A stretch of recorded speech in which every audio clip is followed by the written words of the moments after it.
大家好，欢迎观看扣码电竞。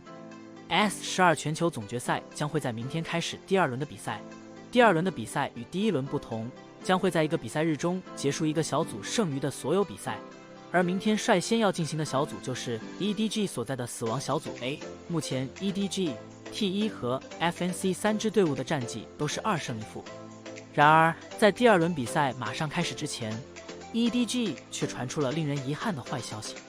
在1个小时之前 ，EDG 战队发布公告 ，Stout 选手在休赛日的常规检测中出现异常情况，最终确定中招，目前情况稳定，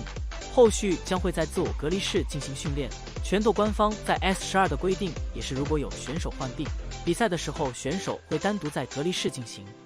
这对于 LPL 赛区的观众，尤其是 EDG 的粉丝来说，绝对不是一个好消息。原因很简单 ，Stout 的这个患病的时间节点太不好了。正常来说，得病之后的几天状态是最差的，一般恢复个几天，情况能有所好转，最终恢复到正常的状态。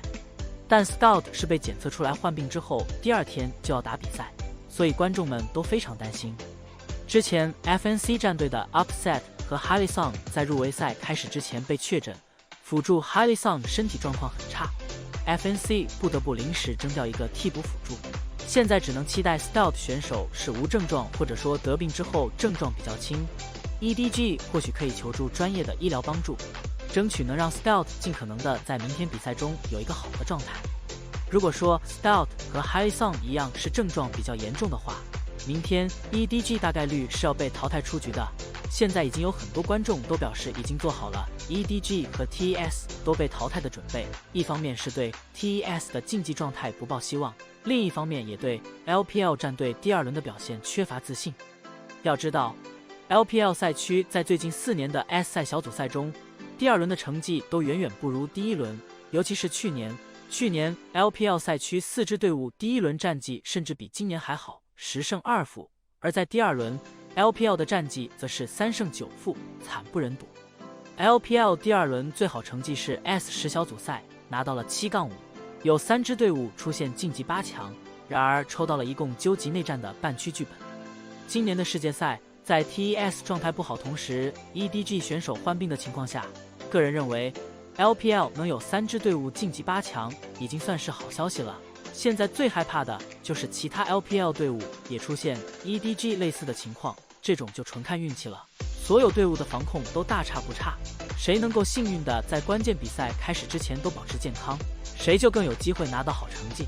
个人认为 LPL 赛区教练在世界赛阶段的很多 BP 其实都是抄的其他赛区，或者说可以用另一种说法，就是学习其他赛区。因为世界赛大家都是互相学习互相抄的，其中也包括 EDG 战队。EDG 在去年世界赛期间就是各种学习的同时能打出更好的表现，从这一点就能看得出 LPL 赛区的慢热特性。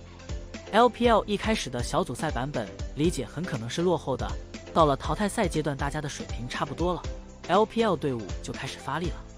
所以说 EDG 第2轮比较需要担心的一个情况，除了 Stout 之外就是 BP 了。LPL 第1轮的战术体系都会遭到针对，而从过往历史来看， LPL 赛区针对其他赛区队伍做 BP 的能力就没有那么强了。总而言之 ，EDG 和 LPL 队伍的形势远远没有第1轮看起来那么乐观。希望大家都能顶住压力，每一场都全力以赴，拿出自己最擅长的战术，争取稳定拿分，最后顺利的晋级8强。好了，以上就是本期的全部内容，大家有什么想说的，欢迎在下面的评论区交流讨论，我会去挨个查看。